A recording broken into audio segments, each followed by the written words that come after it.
नमस्कार, मैं doctor Shilpa Yadav, assistant professor botany, government Dungar college Bikaner. आज हम ब्रायोफाइट के एक अन्य जीनस एंथोसिरोस के बारे में अध्ययन करेंगे। सबसे पहले हम एंथोसिरोस का क्लासिफिकेशन यानी वर्गीकरण देखें तो यह क्लास एंथोसिरोटॉप्सिरा, गण यानी ऑर्डर एंथोसिरोटेल्स, फैमिली यानी कुल एंथोसिरोटेसी का मेंबर है। सबसे पहले हम क्लास एंथोसिरोटॉप्सिरा के लक्षण, जनरल कैरेक्टर्स या सामान्य लक्षण का अध्ययन करते हैं। इसके बारे में हम डिटेल में एक अन्य वीडियो लेक्चर के माध्यम से पढ़ चुके हैं।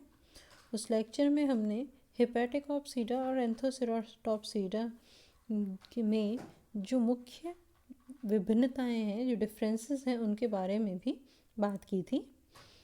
अब इसको हम एंथोसिरोस के क्लासिफिकेशन के तरीके से कुछ मुख्य लक्षणों को देखते हुए पढ़ लेते हैं।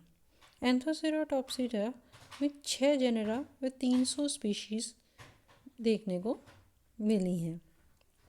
इसका जो युग्मभिद यानी गैमेटोफाइट है वह फ्लैट, चपटा, डॉर्सीवेंट्रल, पृष्ठाधर, लोब्ड, पालित एवं थैलाभ होता है, थैलॉइड होता है।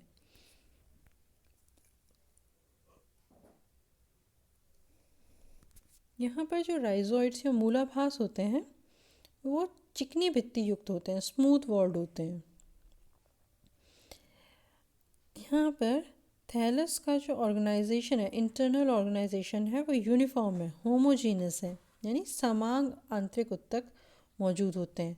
यह कहने का तात्पर्य है कि यहाँ प्रकाश संश्लेषी और संचयी क्षेत्रों में विभेद नहीं होता।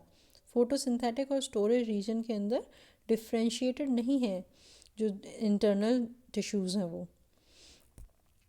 यहाँ पर एयर पोर्स यानी वायु छिद्र नहीं देखने को मिलते, उसकी बजाय यहाँ निचली बाह्य त्वचा पर, लोअर एपिडर्मिस के ऊपर स्लाइम पोर्स मौजूद होते हैं, अवपंक रंध्र की मौजूदगी होती है। और ये जो अवपंक रंध्र या स्लाइम पोर्स हैं, इनका जो ओपनिंग है वो अंतराकोशिकीय श्लेष्मीय गुहिकाएं जो थैलस में के अभ्यक्ष सतह पर होती हैं उस पर खुलता है। मतलब जो इंटरसेल्यूलर म्यूसिलेजिनस कैविटीज़ हैं वो मौजूद होती हैं वेंट्रल सरफेस पर, और इनकी जो ओपनिंग होती है वो लोअर एपिडर्मिस पर होती है, उस ओपनिंग को हम क्या कहते हैं, स्लाइम पोर्स कहते हैं। जबकि एयर पोर्स या वायु छिद्र यहाँ पे मौजूद नहीं होते। यहाँ जो क्लोरोप्लास्ट मौजूद होता है उसके अंदर पायरेनोइड प्रेजेंट होता है, पायरेनोइड प्रेजेंट है, ये बात हमें याद रखनी है। जो सेक्स ऑर्गन्स हैं वो थैलस में एम्बेडेड होते हैं, अंतः स्थापित होते हैं। एंथ्रीडिया यानी जो पुंधानियाँ हैं वो डॉर्सल हाइपोडर्मल थैल से विकसित होती हैं। जो अपाक सतह पर अधःत्वचीय कोशिकाएं होती हैं वहाँ से विकसित होती हैं पुंधानियाँ, जबकि स्त्रीधानी यानी आर्किगोनिया वो अपाक सतह पर मौजूद बाह्य त्वचीय कोशिकाओं से विकसित होती है। डोर्सल एपिडर्मल सेल से डेवलप होता है आर्किगोनिया। अब बात करते हैं इसके स्पोरोफाइट की। तो यहाँ पर जो स्पोरोफाइट या बीजाणुविद है वह बेलनाकार व रैखिक होता है, सिलेंड्रिकल और लीनियर होता है। और यहाँ पर फुट, सीटा और कैप्सूल तीनों में विभेद है, डिफ्रेंशिएशन है। जो फुट है वो कंदील है, बल्बस है। सीटा नॉर्मल सिंपल स्मॉल मेरिस्टेमेटिक सीटा मौजूद होगा। और जो कैप्सूल है वो लॉन्ग एंड सिलेंड्रिकल है, बेलनाकार है और लंबा होता है। कैप्सूल की जो वॉल है वो 4 to 6 लेयर्ड होती है, 4 से 6 स्तरीय होती है, और इसमें स्ट्रोमेटा मौजूद होते हैं, रंध्र मौजूद होते हैं। बीजाणुजन उत्तक बहीथीशियम से विकसित होते हैं। स्पोरोजेनस टिश्यू है वो एम्फीथीशियम से डेवलप होता है। यहाँ पर सूडो इलेटर्स की मौजूदगी होती है, जबकि इलेटर्स क्या होते हैं जिनमें स्पाइरल थिकनिंग हो। जिसमें स्पाइरल थिकनिंग नहीं हो और वो काम इलेटर्स की तरह कर रहा है तो उन्हें हम क्या कहते हैं, सूडो इलेटर्स कहते हैं। यहाँ पर जो ऑर्डर है एंथोसिरोटेल्स यानी जो गण है वो इस क्लास का एक मात्र ऑर्डर है, तो इसमें जो लक्षण है वो सेम है, वही जो सामान्य लक्षण जो क्लास के हैं वही इस गण के भी हैं।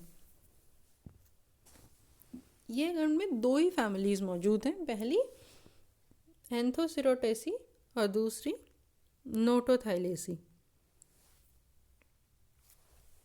हमने बात की थी कि 6 जेनेरा मौजूद हैं, तो जो 5 जेनेरा हैं एंथोसिरोस, फियोसिरोस, एस्पेरोमिटस, डेंड्रोसिरोस और मेगासिरोस, ये पांचों के पांचों एंथोसिरोटेसी के मेंबर्स हैं, जबकि नोटोथाइलेसी में सिर्फ एक ही वंश है, नोटोथाइलस। तो यहाँ पर ये जानना आवश्यक है कि आखिर सिर्फ एक ही वंश को अलग क्यों रखा है। तो उसका कारण है कि यहाँ पर एंथोसिरोटेसी के मेंबर में जो कैप्सूल है वो उधर व बेलनाकार होता है, इरेक्ट और सिलेंड्रिकल होता है, जबकि नोटोथाइलस के अंदर या नोटोथाइलेसी के जो मेंबर्स हैं उसमें कैप्सूल सिलेंड्रिकल और हॉरिजॉन्टल होता है, क्षैतिज होता है। कैप्सूल वॉल जो है उसके अंदर स्टोमेटा मिलते हैं, कैप्सूल भित्ति में रंध्र पाए जाते हैं, जबकि नोटोथाइलेसी में ऐसा नहीं होता, वहाँ पर स्टोमेटा मौजूद नहीं होते। इलेटर्स जो हैं वो सूडो इलेटर्स हैं यहाँ पर, लेकिन जो नोटोथाइलेसी के मेंबर्स हैं उसमें इलेटर्स के अंदर कुछ इरेगुलर थिकनिंग बैंड्स देखने को मिलती हैं, है ना, तो उन्हें सूडो इलेटर्स नहीं कहा जा सकता। आर्कीस्पोरियम डेवलप होता है एम्फीथीशियम से,